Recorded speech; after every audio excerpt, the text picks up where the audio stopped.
for coming to our international conference here at Fort Worth Stockyards.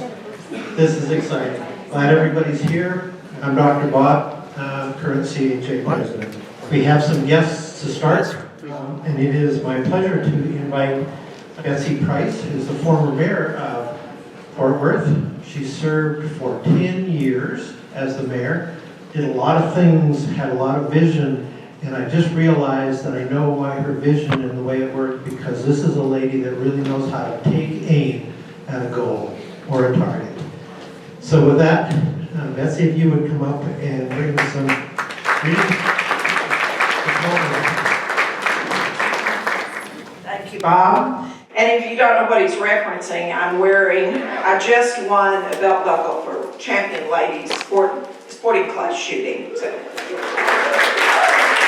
my husband shoots constantly, and he said, honey, put that in the trophy case. I said, I'm going to wear it. It's the first one I've won. So why not, right? Well, welcome. Howdy. Howdy. Y'all are pretty good. You know how to do that. For 10 years, I traveled around the country as Fort Worth mayor and around the world. And you'd be surprised that people don't know you're supposed to say howdy back. And in China, I would go howdy, and the interpreter would go, so just say howdy. They'll get it. But we're so glad that you chose Fort Worth to host your conference. And I know you're going to have a great time. I understand some of your crowd has gone to the stockyards and is caught over there spending money. We like that. That helps our sales tax base. What a great day to be out and to see the cattle drive. And it is the only place in the world you can see a cattle drive and a Michelangelo in about 20 minutes apart. Fort Worth is very unique, and of course we're known as the home of cowboys and culture, or Cowtown. And we are much more than that. And of course, where do you find cattle? Historically, there's always horses. I grew up riding horseback, and it's a big part of my life. In fact, we have horses and cattle ourselves just west of here. But what you bring to the table, teaching safety and teaching children, is particularly important in today's world. Your leadership and your excellence will really help our youth succeed. And they need that. So many of these kids are very sheltered and haven't had the time to be around horses. Those of us who have been around horses and cattle, now you know there are a lot of dadgum work, right? But they're also incredibly rewarding. I just got a copy of an article that my 13-year-old grandson wrote for the American Stockmen's Association this week about his experience with the Texas Brigade, which is a training for 13, 14, and 15-year-olds with cattle and horses. And he spent the summer there. And it's a wonderful time. And safety is so critically important. And there's so much that people can learn, not just children, but adults too. And all of you have great stories, I'm sure, about your own experience riding and about teaching other people about the safety. Billy was bright enough when they opened the Paint Horse Association 2 years ago now, nearly, isn't it? He let me ride in to do the welcome on a paint stud. And we had more fun doing it. And that picture has made it around the country of the mayor of the 12th largest city riding in horseback. But as Billy knows, it's just a part of who we are here. As a leader of this community, we worked hard on the health of our community, particularly in light of the pandemic.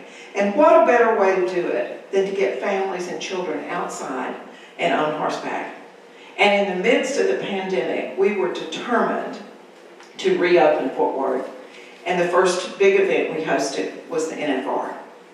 And we had so much fun at the NFR. So I would encourage each and every one of you to pursue this passion, to continue to help the kids, and to set the highest standard for anyone, whether you're jumpers, cutting horse, reined cow horses, whatever you might be, barrel racing. You can influence someone's life by what you're doing. If nothing else, you're going to change your own life and those around you for the better.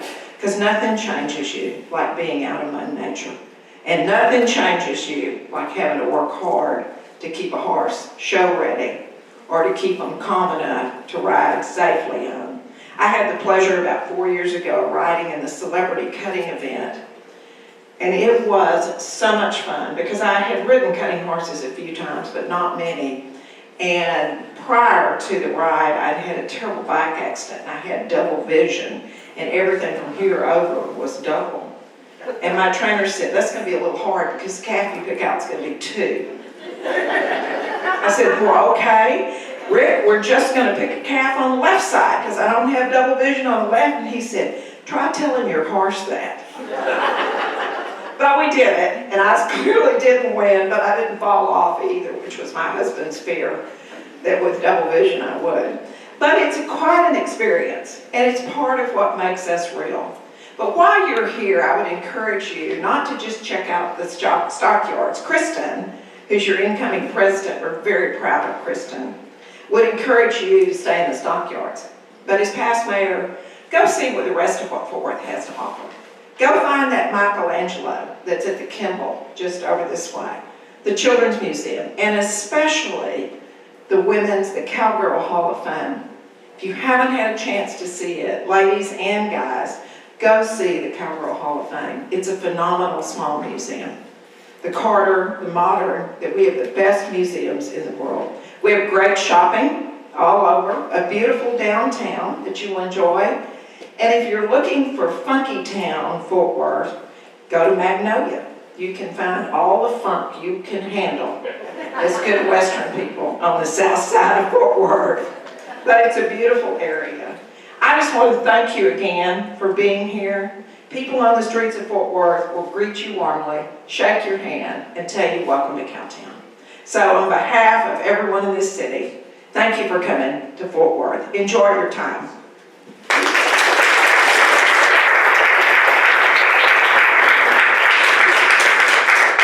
It's a really tough act to follow. But we have another guest and somebody that's helped hosted it, Dr. Billy Smith, who's the Executive Director of the American Paint Horse Association. He has a tremendous background in a lot of different things, but certainly about education. And I got a really good firsthand look at his ability to educate people in China. Now, Mrs. Price, we didn't say howdy in China because I'm not so sure that our interpreters could have gotten very far with that.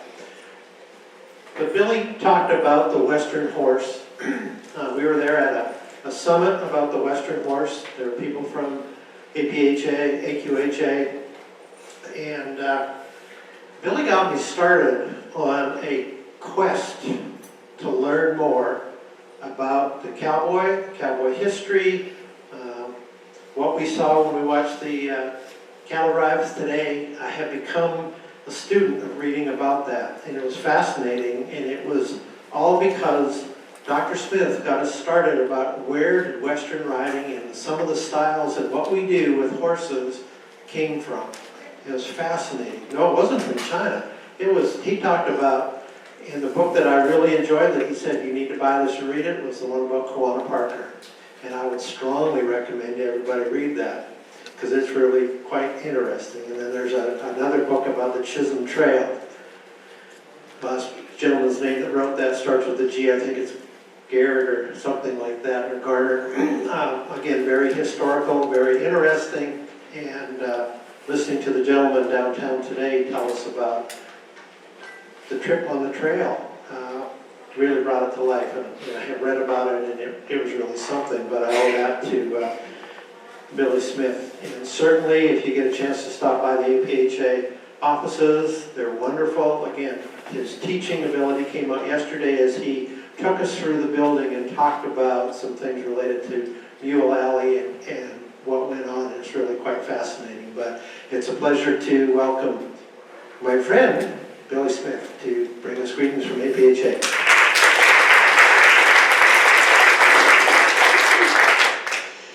So welcome everyone to Fort Worth. I've only felt this inadequate one other time, and that's when I had to follow Baxter Black in a meeting one time. So it's very difficult to follow our former mayor, but I'll do the best I can.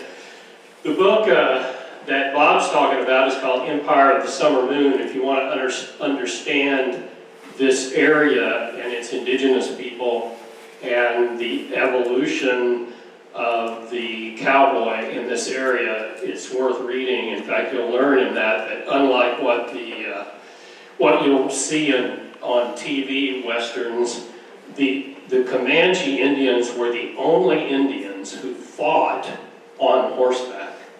All of the rest got off of their horses, and in fact, they really taught the American Army how to fight horseback. They're also the only tribe that was never corralled essentially into a reservation. They're still, if you want to read a good, The Empire of the Summer Moon is a very unbiased kind of book. Both sides of that argument were pretty bad to each other, so you'll get a very objective view, but it's a good read for sure. I'll tell you, one of the things that I wanted to visit with you about here today is we moved to the stockyards, obviously for selfish reasons as APHA, but one of those reasons that's not so selfish is one of the things that we wanted to try to do 10 years ago. And by the way, our quest to get here took about that long. It took almost 10 years to get into this place. There were plenty of people who gave up before we got here. But one of the things we wanted to try to do was to be an ambassador for the entire horse industry in this location. Hopefully others will follow suit and even move down here, but even if they don't, we are your partner in this location. And why is this important? Because this location receives guests from literally all over the world. It is not difficult at all on most days to walk outside of our office and hear a language other than English. It's very, very common.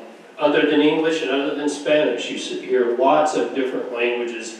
The Western lifestyle is important to the world. We have some things to teach the world. Thank goodness Bob didn't tell you everything about our visit to China, but I will tell you how he saved my life. There's a drink in China called Baijiu. It's really rock gut liquor, is what it is. And Bob whispered to me, apparently you're supposed to toast with these little shot glasses, everyone at the table. And Bob leaned over to me and says, just do it once. And that turned out to be some very savvy guidance, because there was someone else at the table who didn't hear that piece of wisdom, and well, it just didn't go very well for that person. One of the things I think is also super important is we want to try to be partners in the industry, and we value our partnership with CHA for a couple of reasons. We began talking, how long ago, Christine? But 5, 6, 7 years ago, about a challenge that I see in the horse community that sort of undercuts our ability to grow the community.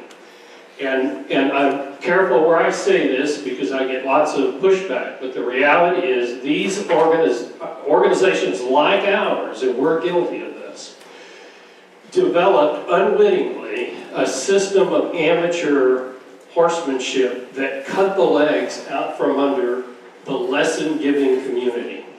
As partners, you guys have helped us with our own organization in getting rules changed to begin to change that, create and eliminate that problem. Without you, we couldn't have taken that first step.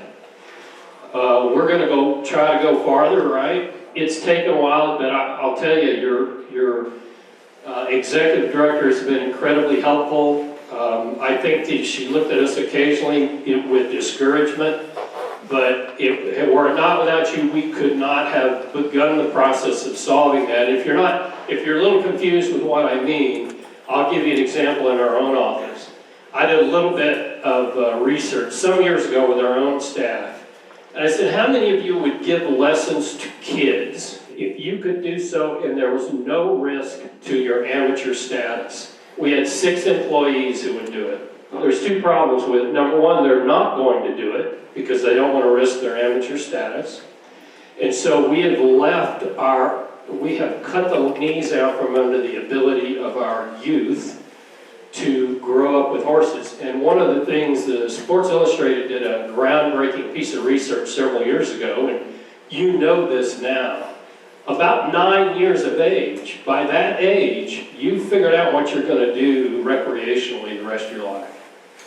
So if we miss the kid by 9, we probably aren't going to get the kid at all. That's why you are so important. So the second thing is, not only do we want to eliminate that barrier, but then we need to make sure that the quality of training is high. That's where you all come in to play. I read a book years ago. I like to read. That's sort of my pastime. I read a book by Joe Galloway. Joe Galloway is the only American journalist in the history of the United States to win a combat medal. And Joe Galloway wrote about his great-grandfathers, one of whom lost his right leg in the Civil War, and his other grandfather, great-grandfather, who lost his left leg in the Civil War. And they met fortuitously at the shoe store.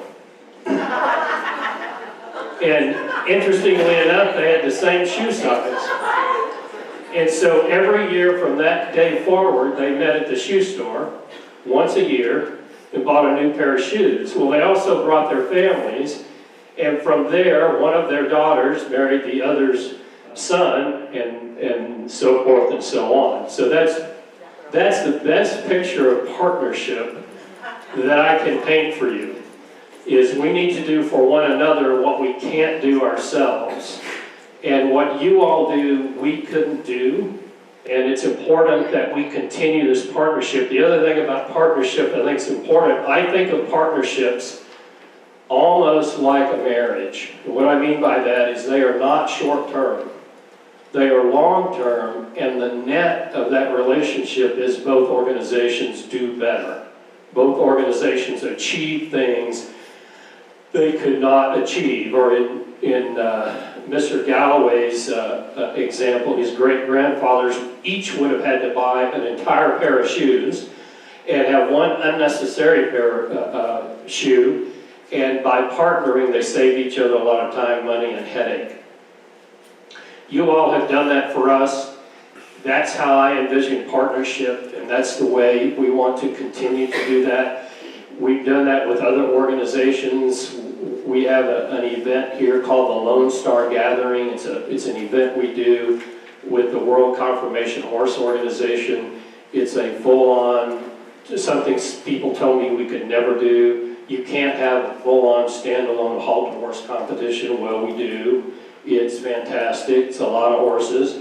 You're here this week when we're kicking off the Cowgirl Gathering. I hope you'll watch that. If you really, how many of you are in barrel racing? How many of you run barrels? So if you'll show up at 8 a.m. on Sunday, you can watch barrels until 8 a.m. on Monday. It's a 24-hour barrel event.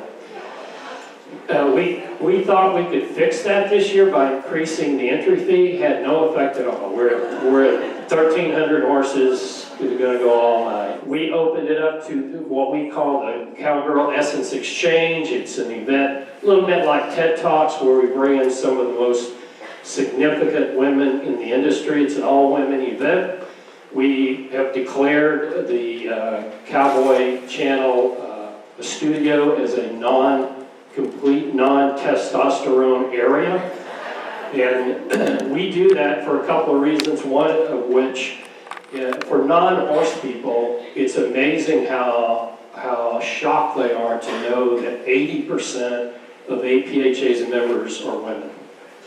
They're shocked that our founder, Rebecca Tyler Lockhart, is a woman. So women drive this community. And we want to honor that this week as well. But we do that through a series of relationships and partnerships that we've created. And we've learned a long time ago, we can't do what we want to try to do alone. We have to do it with others. And I'll share with you one other thing. That's one of the challenges in the horse industry, is the fractured nature of the community in which we live. You know, there are more people who own and ride horses in the United States than who play golf. Did you know that? Why don't you see horses on TV every weekend? Because in golf, they're represented by a single entity. But horses, you can find, I always tell our staff all the time, if we do things that our members don't like, there's 1,000 other places they can go. They don't need to hang out with us. They can go do something else. So that's positive in one way, and it can be problematic in another from an impact standpoint. I end with letting you know that we value our partnership. We genuinely do. We really work hard to find out what you all have strength in and what we have weaknesses in and how we can make that connection. I think you're very privileged to have your incoming president, who, by the way, has a star on the Texas Walk of Fame out there. She has a star. And by the way, our relationship here with the herd is really strong. We have a couple of people on our staff, myself included, who are sort of B-teamers. One of these days, we're going to ride in the herd. We've got the outfit and everything. I'm super excited about the whole thing. Yeehaw, I'm ready to go. So enjoy your time. If you get a chance, those of you who have not made it through our office, please come by. We'd love to show you around. This is a great environment that's only going to get better. And again, we value very much the relationship that we've fostered, and you have great leadership. It's evident by the way you've grown over the years, and thank you very, very much. Thank you, Bob.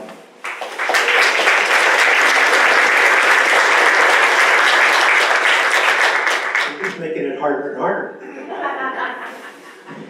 We can now officially start the annual meeting.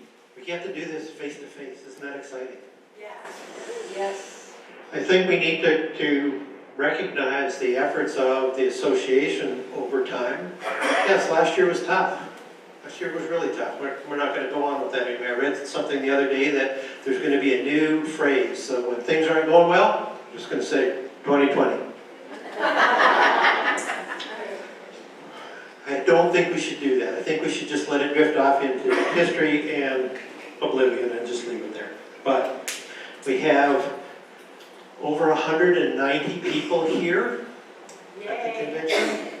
That is absolutely phenomenal.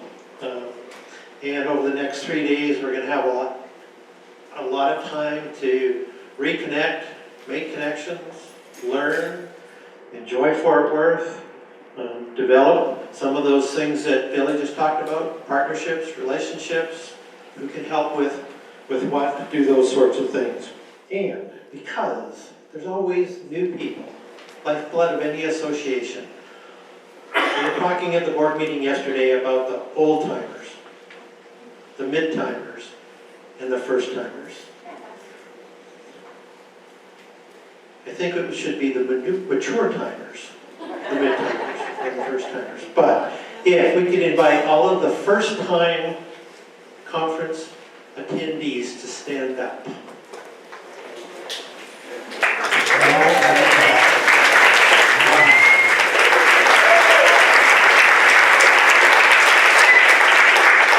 They sat down too quick, I was going to write all their names down, so I can check to see that they're going to be here next year.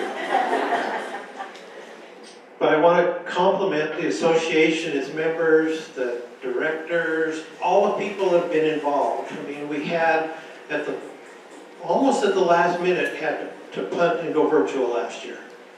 I mean, we agonized over it. What do we do? What do we do? How do we make the decision? And we did. And it was very good. Perfect? No. Was it very good? I think so. We at least got to still do something together. We still got to do some education, and we got to do some different things. The office also came up with those monthly member chats. Those were great. I didn't get to as many as I wanted to, but those were great because they were sharing, and there was at least an opportunity to talk to somebody that maybe was walking in the same shoes you were.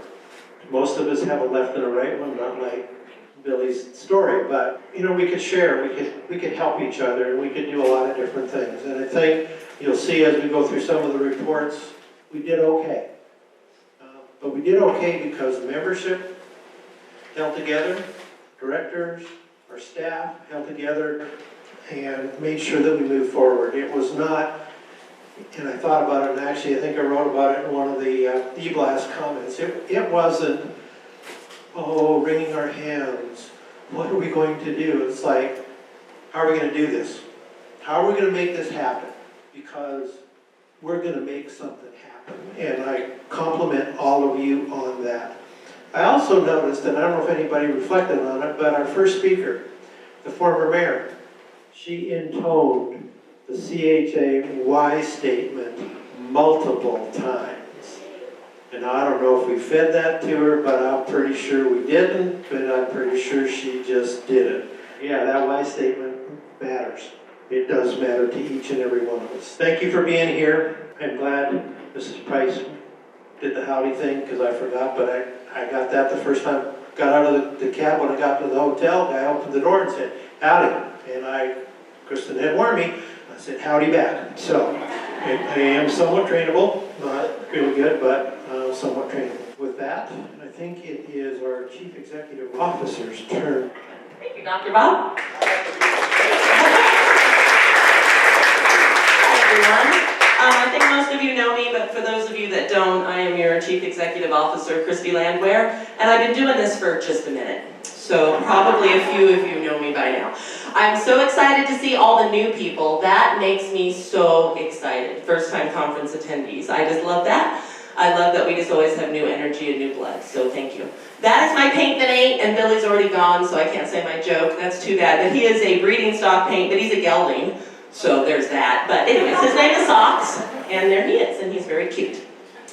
Okay, so I have the privilege of introducing somebody right now that's going to come forward and tell you something very exciting about their new trainers program. So Mike Mumford runs Redmond Equine. Some of you know Redmond Equine as their minerals and their salt, things like that, but there's so much more. You probably met him at his booth out here. They do electrolytes now, all kinds of things. They have a really cool trainer instructor circle program that he wants to talk to us about today. He's a sponsor of this event, so we love giving him this opportunity.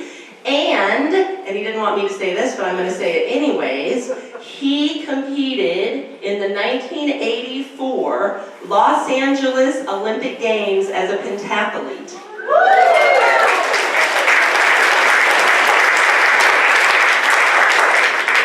Thank you, Christy.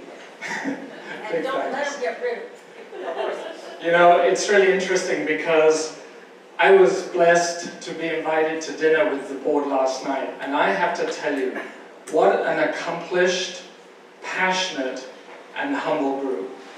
I mean, Kristen was there, and she's got her name on the sidewalk, and I had no idea. But I have to tell you, with this amazing lady, Christy, with Dr. Bob, and with Kristen, CHA is in good hands these next few years. I'm delighted to be a partner. So just to tell you very quickly about the pentathlon, and then I'll take 2 minutes on Trainer Circle, because I know that many of you, if you want to know about it, you can come and talk to me out there about it. But most people don't know what pentathlon is, and yet I spent 12 years of my life, 5-6 hours a day doing it. So I'm going to tell you what it is, so that at least some people know what it is. It was originated in 1896 when Baron de Coubertin initiated the modern Olympic Games. And that's why it's called the modern pentathlon, because he felt that the best athlete, combined all-round athlete, wasn't represented. So he came up with the pentathlete was basically the best king's messenger. You had to grab any horse from the stable, charge across the countryside, swim a river, and run the rest of the way to deliver the message. And you had to be able to protect yourself with sword or pistol. So the 5 events we did and have been doing for 120 years are riding, swimming, running, fencing, and shooting. And I know that you're interested in the riding part, so let me tell you, you might go to any competition. I went to 48 international competitions in Rome, Barcelona, Lvov, Paris, San Antonio, and you get to draw the horse that you're going to ride, and you get 15, 20 minutes to get to know that horse, and then you've got a show jumping course of doubles, triples, water jump, bank, and what have you, to be able to get around in a clear round. And I wonder if you could tell me how to do that, because for many years I didn't know how to do that. It was a challenge. I mean, when you go to England, you meet generally, and don't forget, all these horses, they don't speak English. They may speak Russian, or French, or Italian. So you go to London and you meet fairly well-mannered, well-trained horses. If you go to Italy, you meet athletes, but they're uncontrollable. If you go to Germany, you meet these very controlled, very collected, hocks underneath them horses, and that's how they are expected to be ridden. You have to speak their language. Well, you get 20 minutes to learn their language, learn their buttons, and then you're off.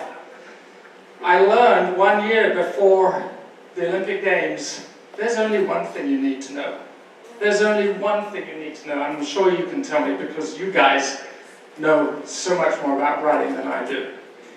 You have to decide who's in charge. If I'm in charge, it goes swimmingly. If he's in charge, it's a disaster. I learned this from a horse. He was a stud in Bucharest, and he was a nice big grey, and we approached the first jump, and I think that he thought that he was in charge. He stopped at the first jump, and I ended up doing the ear, nose and throat inspection, you know. But if you come off, then you're disqualified. So you try and scoot back into the saddle from the neck, which is rather embarrassing. And I learned then that maybe I need to be in charge, and that's what I learned in my last year at the Olympics. In 20 minutes, what do you do to learn to get on with that horse? Well, I'll give you one tip that maybe some of you don't know. And I tested this with one of the board members this morning, because I thought maybe all of you knew, but she didn't know, and so I'm going to suggest it to you. On the, what do you call that little chestnut, on the inside of the knee of the horse, that's where all their pheromones are. If you rub the back of it, this is an old farmer's trick, rub the back of your hand on that little chestnut, it's very pungent. It's very pungent. In fact, it's a little like a cowboy's armpit. But that's basically what it is. So if you should do that, and offer that back of your hand to your horse, what is he thinking? You're my brother. I really like you. And so we used to use this a little bit. I don't know if it worked really well, but I think it's a really good tip for those that aren't sure. You try that next time. What a great idea to just sniff that. And you probably all knew that, but anyway, that's our tip. So why did Redmond want to be a partner with CHA? I have to tell you, we didn't for 4 years, because we didn't know what we could bring to the table. We knew what we could win with selling some products and stuff, but what value was Redmond going to bring to the table? So we went and asked and talked to a lot of trainers and instructors about what they felt they needed. And they came up with this program that we have developed, and it's called Trainer's Circle. And I have to make an admission right now, as an Englishman, all our instructors, riding teachers, and what have you, are called trainers. That might offend a couple of you, so we need to go back and re-articulate to Instructor's Circle or Trainer's Circle, but you know what I mean. They told us that they felt unappreciated and unsupported, and other than Billy's team and CHA, I think for the most part, instructors are unappreciated. And yet, you are probably the most influential crowd in the industry. You know, owners are important, vets are essential, but the folks that train the horses, these unbroken, anxious, green, hot-blooded horses, and the folks that train the kids and the beginners are foundational. And you are the people that keep this industry going.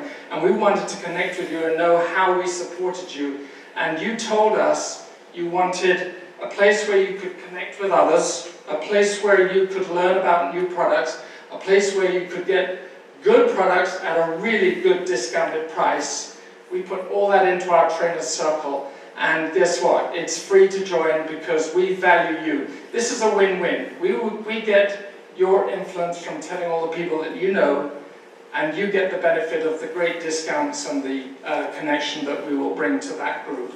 So that's all I've got. If you haven't signed up, please do so. The QR code is on the card. It's free to join. There's nothing to lose. It's a big win for you, and we sure appreciate being partners with you. Thank you so much.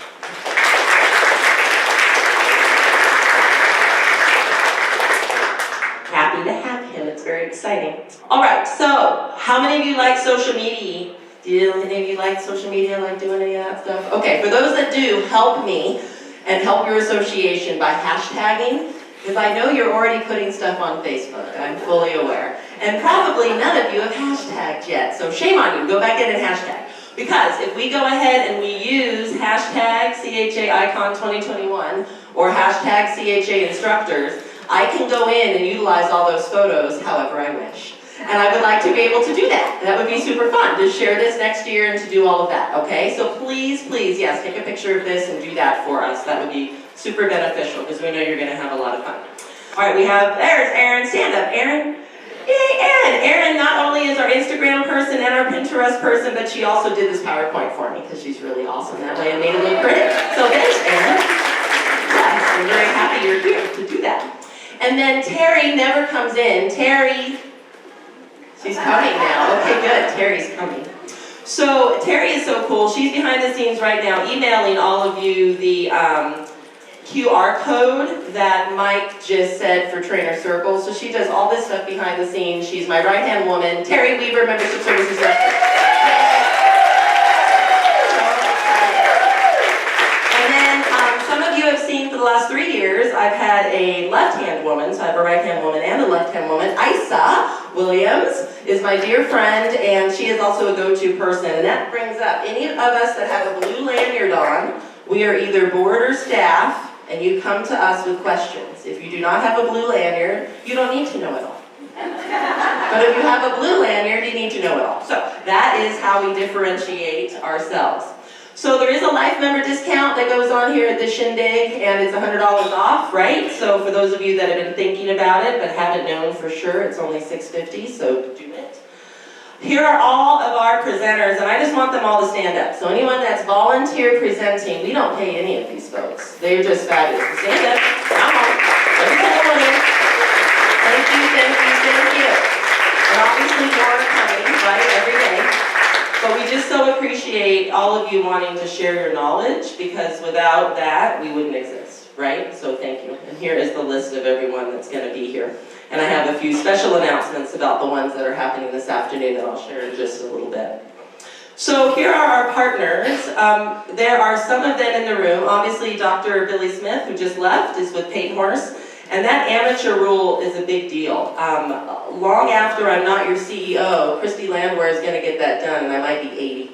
Because we really need to have our amateurs be able to be paid when they're only teaching beginners how to ride and you're not putting them in the show pen, period. Yes, you can clap. That was great. Yes.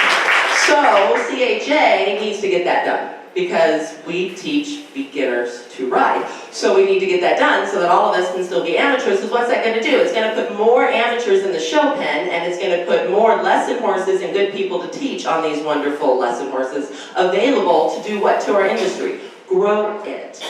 So we need to stop being so myopic and thinking only about, oh, you make $5, you can't be an amateur. Yeah, no.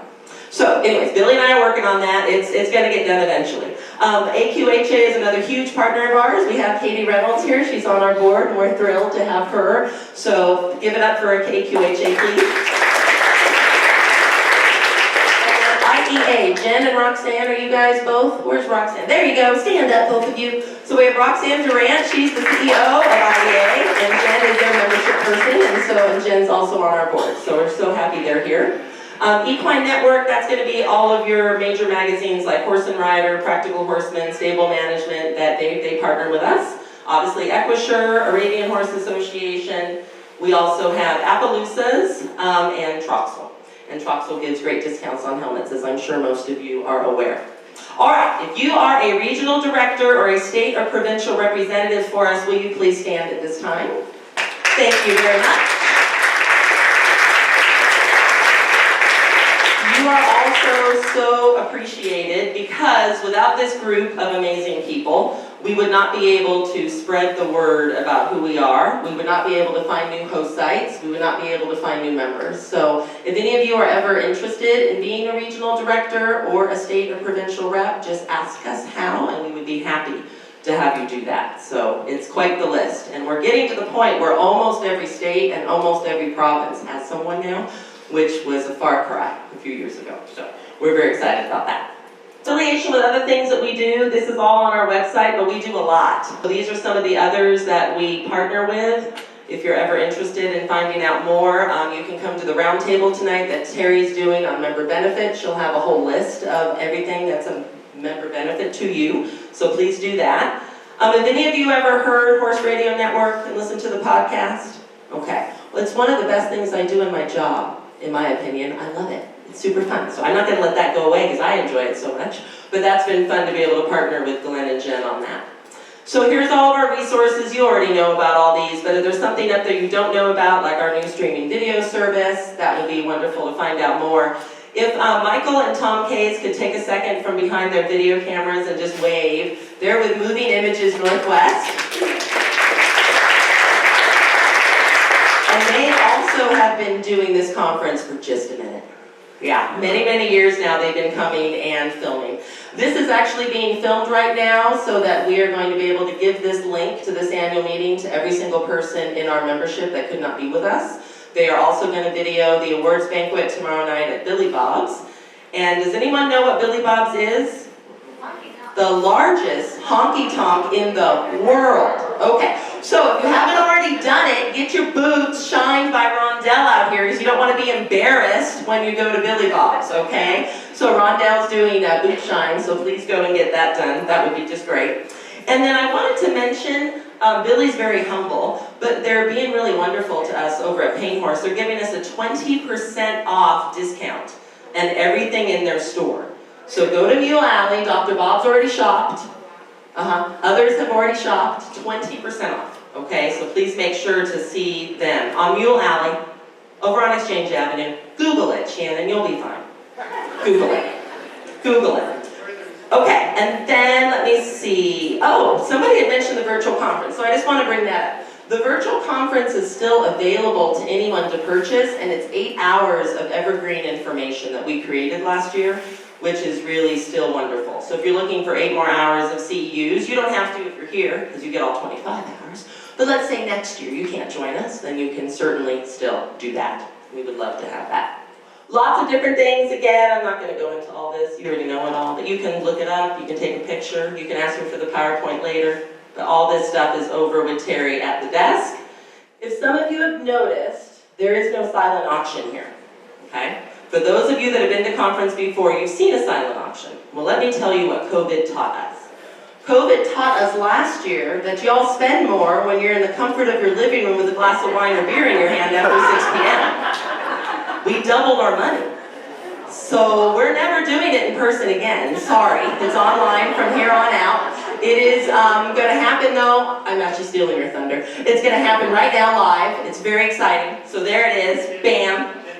Yeah, it's going to start in 10 minutes, 32 auctions / CHA Equine. We highly recommend you get on there. It's open until December 10th, so we're really looking forward to that. We have somebody with us. She is our farthest conference attendee. Anita, are you in here?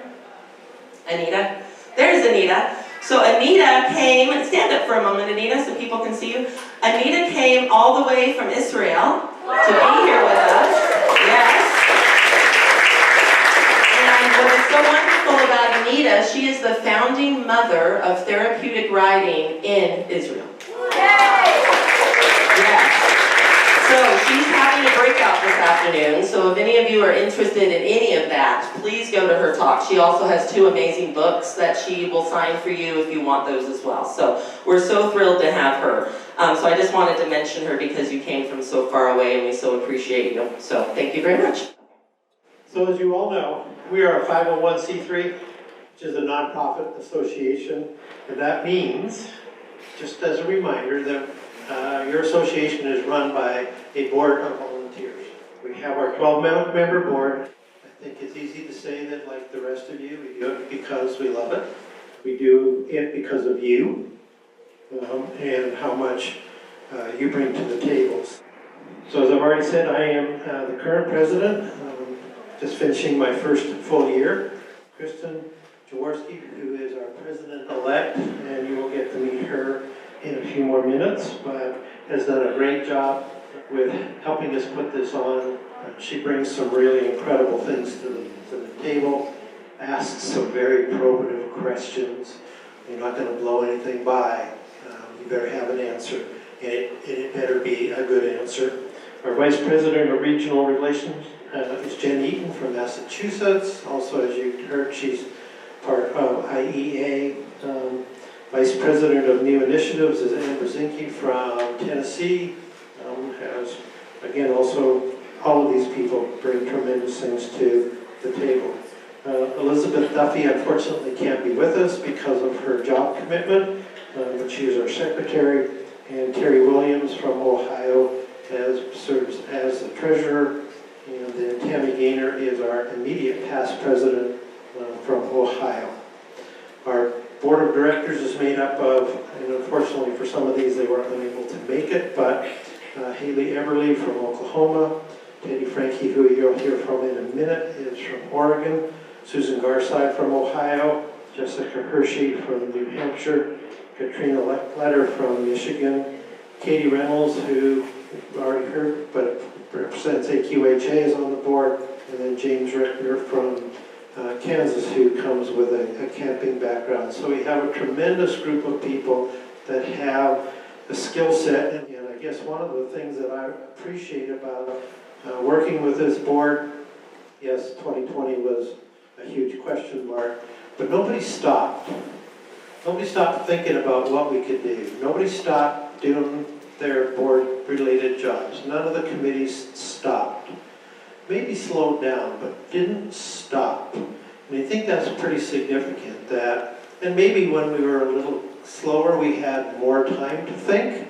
That can be a scary thought, but I think there was some opportunity, and I think we need to be appreciative of all that your board does for you. So I would encourage a round of applause for the board, please.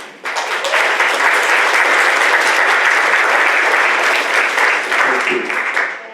And as typical, if something needs to get done, somebody will step up and do it. And the fact that Elizabeth Duffy couldn't come, Tammy Gaynor was willing to sort of serve as our ex officio secretary for yesterday's board meeting. Anyway, at the end of the rows, there is a copy you'll have to share of today's agenda, the minutes from the last year's virtual general membership meeting.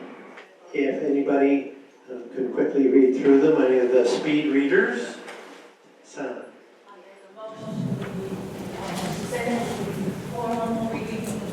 Okay. So I have a motion to accept the minutes as presented, and I have a second. So I would ask all in favor of the motion? Aye. Any opposed? Any abstaining? Any asleep? Okay, motion carries. Now I would like to invite our President-elect, Kristen, to come up and talk about the conference as our conference host.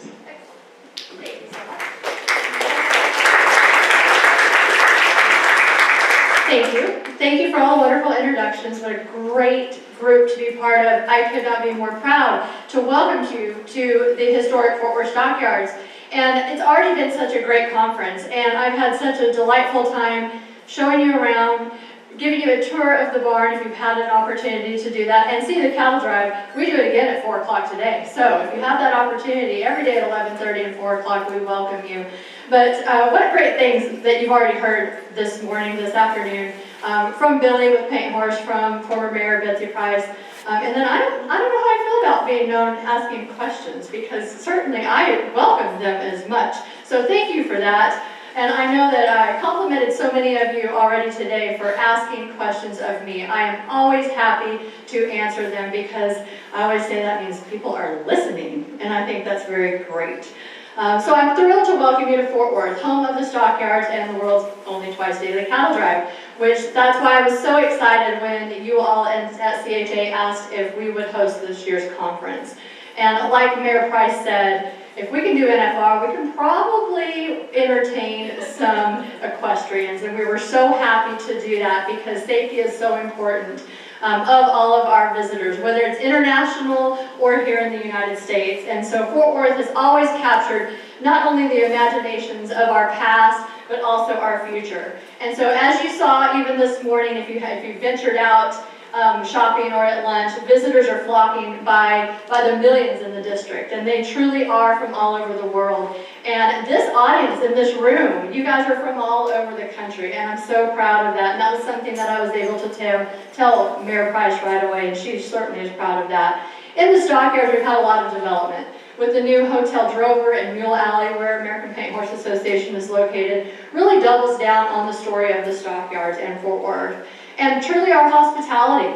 And so we're able to host new events such as this conference. And so I like to share the story of the stockyards. We've evolved. We've evolved into a tourist destination and now into a small conference hosting site. And so you all bringing CHA to us this year really shows that we can link together our hotels, Billy Bob's Texas as a entertainment venue, and Cowtown Coliseum as an equestrian destination. And so we're really proud to join the Fort Worth Herd as part of that. So we also are entertaining groups like Professional Bull Riders Association, American Paint Horse Association like this weekend, and then we just finished up hosting American Art Association, so artists from all over the country as well. So whether you ride a horse, or truly work with livestock, or you just feel connected to Texas and Western heritage, the Stockyards is truly a destination for our city. So, and I wouldn't be a true advocate of the Stockyards if I didn't mention Yellowstone and the 1883 prequel. I have to do it. I just have to. Because it did consume a lot of our time this year. And so if you are familiar with that film, the story of the Dutton family, Kevin Costner and Taylor Sheridan, Taylor living here in Texas, just about an hour west of here, he wanted that story to link to Fort Worth. And so as you're venturing through the stockyards, it is kind of fun that they did film in the stockyards. And why is that important to us? It has an economic impact on our city. And so being an advocate for Visit Fort Worth, we do have a film commission, and that's a neat story too. So we're hosting conferences and meetings, but also film. So when you're watching TV, you can say, I was there where that was filmed. So it's a neat story for you guys to experience as well. So Mayor Price mentioned that we're the 12th largest city in the nation. That's important to us because it is the fastest growing. So part of that development, something that's been very consistent and a constant for us, is the Fort Worth Herd Twice Daily Cattle Drive. And why is that important for us? That's because no matter where you're coming from all over the world, you know that you're going to be able to experience that attraction and see that horse, that cowboy, that cowgirl that we call drover. And we are truly introducing that part of our Western heritage to people for the very first time. And that's really important to us. And for the last 22 years, we've been able to demonstrate that living history and hold on to that culture. And so I'm very proud to lead that team of ambassadors who, on horseback, are truly like a visitor center. And they're sending people to other places in our city, like Mayor Price mentioned. They do have hard jobs. And as you all know, it's not just taking care of the horse, it's keeping our visitors safe, our livestock safe, and also the employee. And you all know this is a very non-traditional environment to be riding a horse in, but it is very, very rewarding. So we're entertained by our past, but we're certainly obsessed about our future. And we never know what that truly looks like for us. We've learned to adapt and overcome a lot of challenges. So whether it's American Airlines in Fort Worth or the youngest mayor in the nation that we just put in office with Mayor Parker here in Fort Worth. But when she was first put in office this year, she says, it's go time, Fort Worth. And so that really instilled a spirit in us, and that's what CHA represents. So I am so proud to be part of a board and part of this organization. And as I look out in this room, I'm so happy to see all the friendships that I've built with all of you. And when I need a resource, or you need a resource of me, I'm just a phone call away. And you all have been that for me. I'm so proud to be part of this. And it truly is go time in Texas. we've got a conference to host. So thank you so much for your fellowship and for allowing me to be part of this group. Thank you.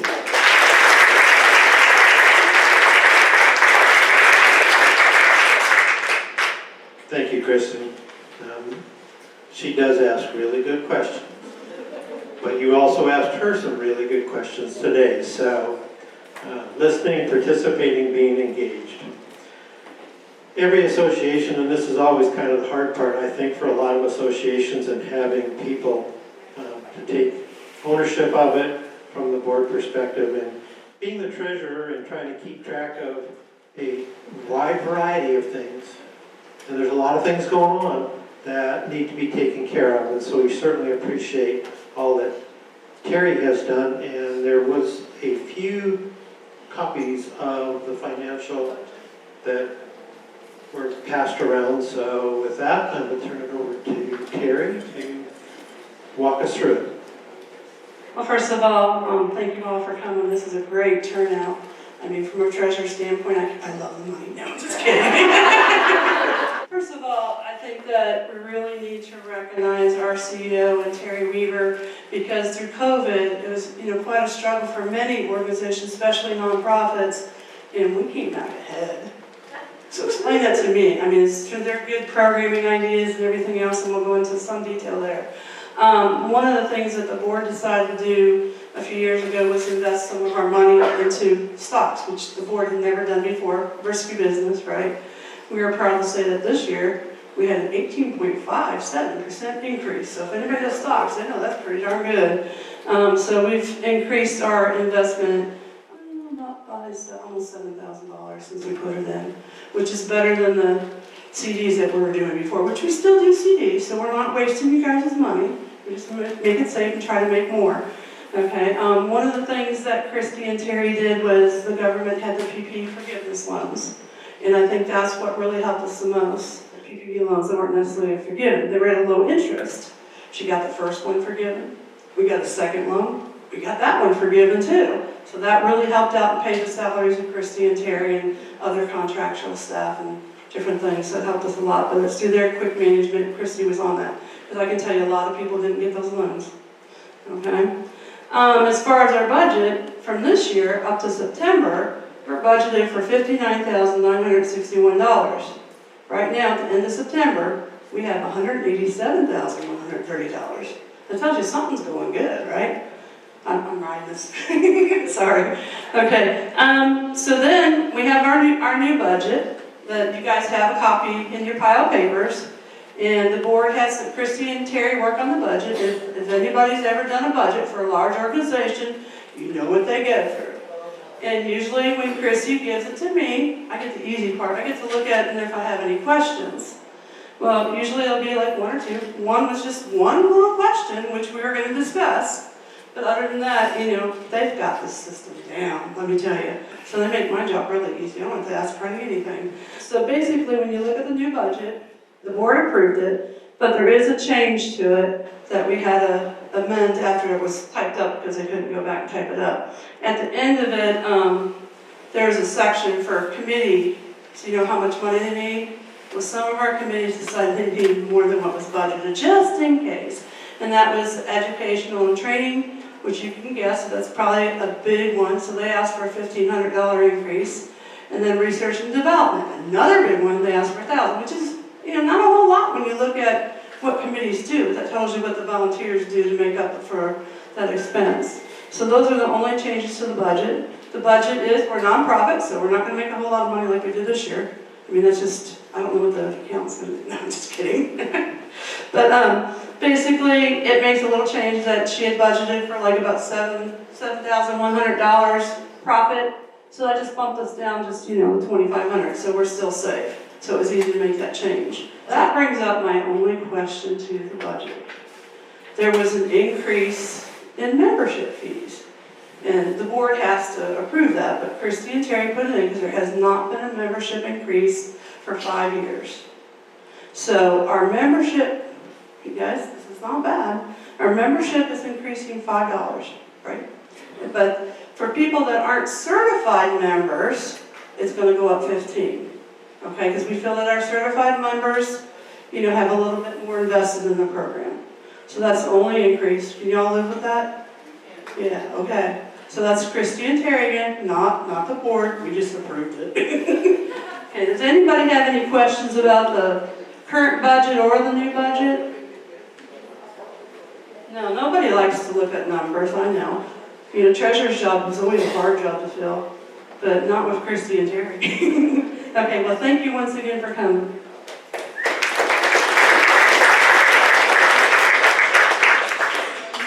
As Terry said, I mean, things have gone well, but things have gone well because people have worked really hard and thought about what it is they needed to do, what we needed to do, and to be able to keep moving forward with CHA. Somebody has read the script because she's here. When you stand over here, you won't be able to see the screen. You won't be quite so smart. What a teacher. Anyways, Ann, you can tell us about education and training. Thank you so much. I love my committees. The members of the Education and Training Committee, I would like to recognize are Elizabeth Duffy, Julie Fisher, Jessica Hersey, Kristen Jaworski, Santa Rowling, Tara Reimer, and Cheryl West. And we get to call on additional experts when we need some more help. And the folks who have helped us in those ways this year would include Polly Hazelton Barger, Ann Street Joslin, Joanne Young, and Terry Williams. So thank you, all of the committee members and helpers who've done significant work this year.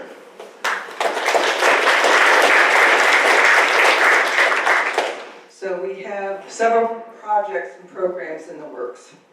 The first thing I need to tell you about has to do with the EFM Level Up Certification Program. That's what's being worked on for a couple of years.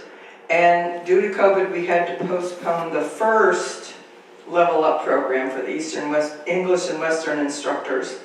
And we felt like the EFM Level Up certification should be postponed till after we'd held the EWI program and it had been evaluated. I will be delighted to explain what the Level Up program is. For many years, probably before I showed up, certified instructors would make comments like, why do we have to go back through a clinic from the beginning every time we want to reach a higher level? About 5 years ago, we did a giant survey that we all participated in at a really high level, and we got a lot of feedback about that comment. So we put together a program called Level Up, we're calling it Level Up, which means that in 3 days instead of 5, and at 3/5 of the expense, we will host certification events where people can come who have achieved a level 2 or higher and try to achieve another higher level, so that it is more streamlined in your time and more financially easy to do, right? We're not cutting out the meat of it, we're just cutting out the things that you've already done successfully, heard about, passed, everything's great. We want to give you the opportunity to achieve your highest level a little bit more easily. And that's been a big deal for us too. I have the great enthusiasm to announce that the Level Up certification will be held on May 12th to 14th, 2022 at Middle Tennessee State University in Murfreesboro, Tennessee. So we are on the books, guys, and we are going to take this step forward. It will be evaluated very seriously. We want to hear a lot of feedback from the folks who are attending it so that we can do the best job we can and make this program a great one for everybody in this room. There is a list of characteristics and criteria for this program. If you are interested in the Level Up program, you should contact Terry in the office, and she will email you the list of criteria. We didn't print it out for everybody, but she has it available to anybody who's interested. All right, the second thing that I wanted to tell you about ENT is that the virtual platform for the EFM certification has been canceled because we feel like it's not really needed. We're getting back to normal business again, and we probably don't need to take the time and energy and resources needed to do something that's not very well needed.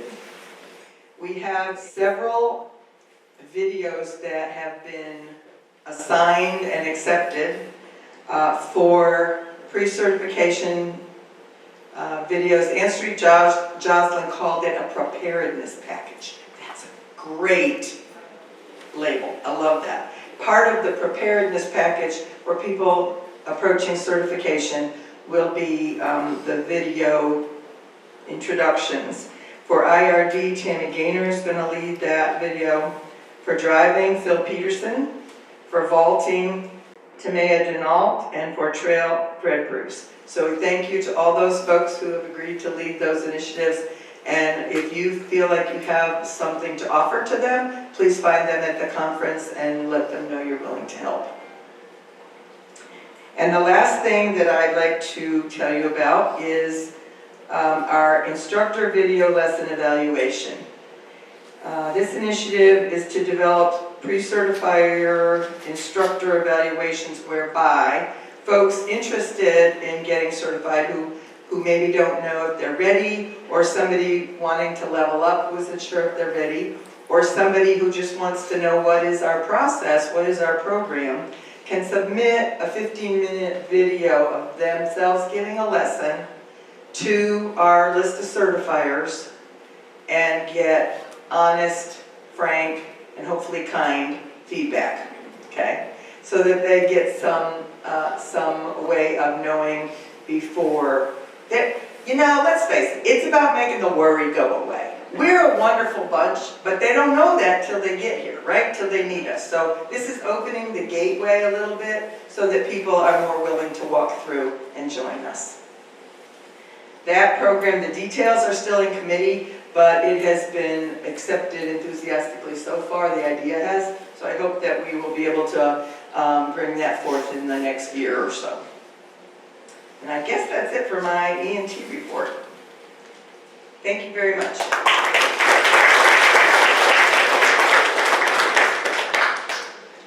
I guess busy would be an understatement. Jan's going to talk to us about membership and marketing and all the things that they're planning. Thank you, Dr. Bob. My name is Jennifer Eaton. I am the committee chair for the membership and marketing group. We have a great group that works with me. I'd also like to mention them. Susan Garside, Katrina Lechner, Katie Reynolds, and James Rickner. They're a great group of people to work with. We've met a couple of times since our last meeting to talk about some of the pertinent topics. And we've made quite a bit of progress. Everybody earlier, the Spanish manual was mentioned up on the screen. There's the level 1 manual has been translated into Spanish, and it is available as a PDF on the website.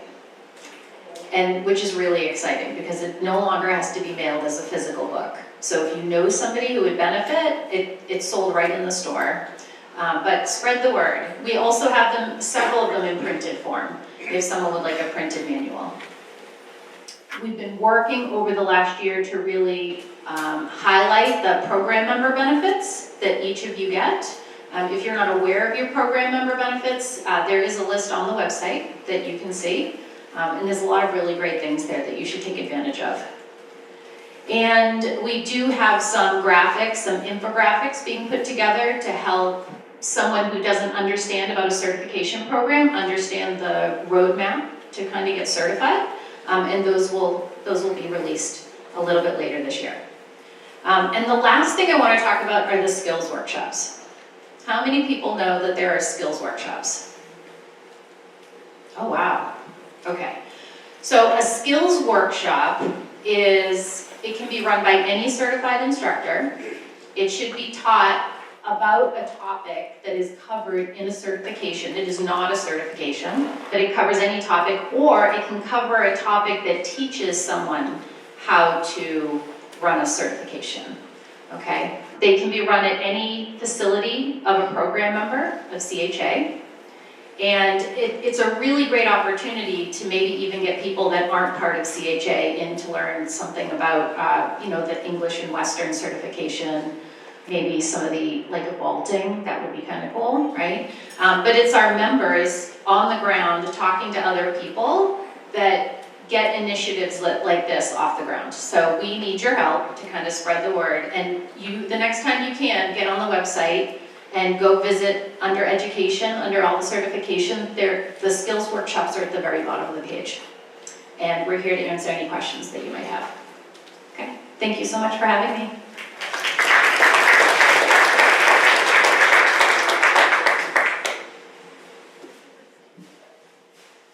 Hi. How's it going? Are you tired of sitting? Yeah, me too. Apparently, even though you are off the board and you got a nice trophy for how long you've been on the board, you are still in charge of the committee. Thanks. Thanks. Yeah, I didn't know that. I didn't know that till I had a report due for the spring board meeting. I was like, I didn't know I was still in charge. Alrighty, so here's what we're working on. How many, show of hands, say that we need good lesson horses? Come on, everybody raise your hand up, come on. How many people agree that it's really hard to find good lesson horses? Some people are still not raising their hand. What's the deal?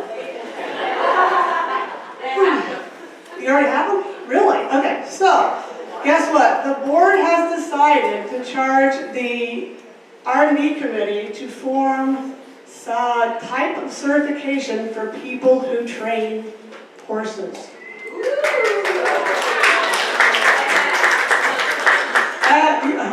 I'm in charge of this. Oh. Okay, in this room, we cannot decide what a brown horse is. Sorrel, chestnut. You can imagine the task ahead of us. Okay, so we've had lots of discussion and things. I wish I was a good committee chair that I could thank everybody, but I can't write anything down. So anyway, we've had lots of good discussions. Finally, we've sort of narrowed down what it is, what we want it to look like, and it's going to follow a lot of what we already have in place. Okay, so we're not going to reinvent the wheel. Still going to have evaluations and things like that, but we're working on, starting on that process, which is going to be huge, and we recognize the need for that as well. So that's what we're working on, and I think that's plenty. Would you agree? Okay, so that's where we're at right now. It's going to take a while, and we realize that, but we want again build a foundation for this certification, so those young people coming up and want to be trainers, that maybe we can offer something for them, because we already get it, right? We already know the benefits, but we need these young people to realize that benefit as well. All right, thanks.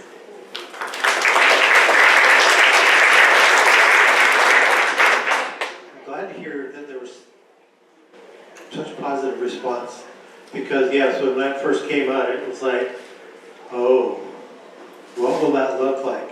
And people automatically said, well, it's going to look like this. It's like, maybe not. But I sat in the meeting yesterday as they had the conversation, and while lesson horses come up, I mean, how many of you have a client that would just like to have a horse? Find them a broke horse. Now, if they've got really deep pockets, I can get them all kinds. Like, and we're talking,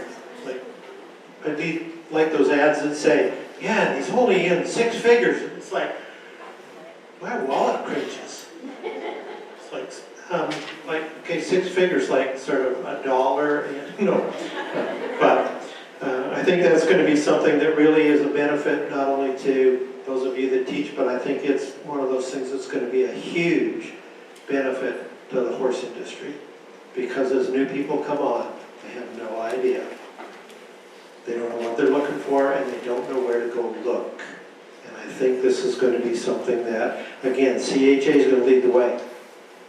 And I think we'll get some partnerships from those that we already are partnered with that I think we can make a very big difference. And I'm excited about it. And I will admit, in complete transparency, the first time I heard it, it was like, oh, I don't think so. Can we do that when Kristen's the president? But then I was sitting looking at some horses at the UK farm, and Teddy had sent me a concept list, and I sat there looking at the concept list, and then all of a sudden it became, okay, I see where we could go. So it's going to take time, and I'm excited with the group that is working on this, because on your behalf, they are going to lead the way. Now, about the nominating committee. We've experienced, probably partly due to COVID, different challenges with our board. And we have a wonderful matrix that guides us in how to look for people and build the board. But right now it's not working for whatever reason. And so the board recognizes that we want to work more closely and probably most importantly, more effectively with our association partners by identifying the most significant and mutually beneficial initiatives that we, such as the amateur initiative that Billy talked about. He made that easy. That's the best example I can think of. It's going to take a lot of people across a lot of different associations to crack that nut. But we need to target and find and bring on board the people who can help accomplish these most important things. And so after this meeting, we're going to proceed to try to be more targeted and more goal-oriented, you might say, in the people that we're going to ask to join the board who can be the most effective in helping us accomplish our more significant goals. With that said, we have one board member whose term is up and who would like to return for a second term, and that is Teddy Frankie.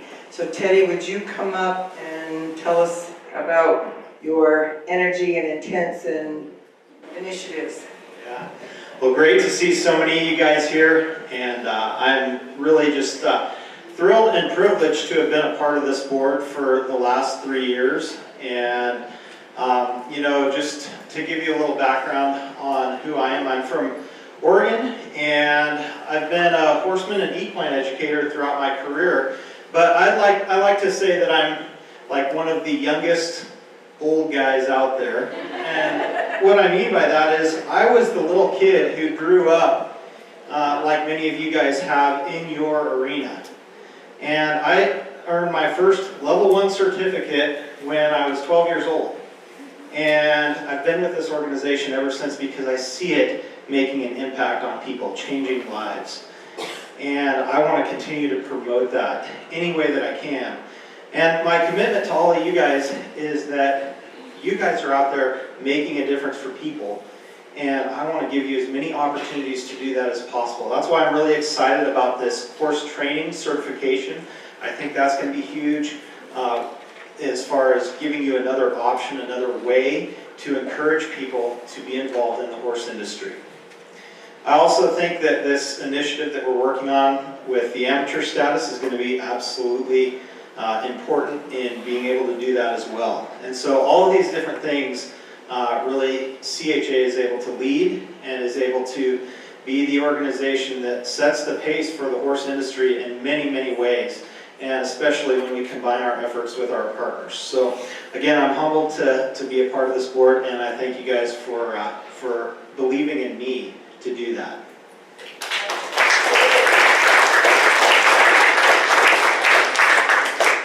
Thanks, Teddy. So I would ask for a motion to accept our nomination committee report, which is basically the fact that we have Teddy as our nominee for the board going forward for another 3-year term. So I would like a motion to accept. Been moved and seconded to accept Teddy Frankie as our board member going forward. All in favor, say aye. Aye. Any opposed, same sign. Motion carries. Is there any old business that we need to bring before the general membership? And I don't think we have any new business to bring before. So with that, I will adjourn the general membership meeting. Thank you for coming. Enjoy the rest of the conference.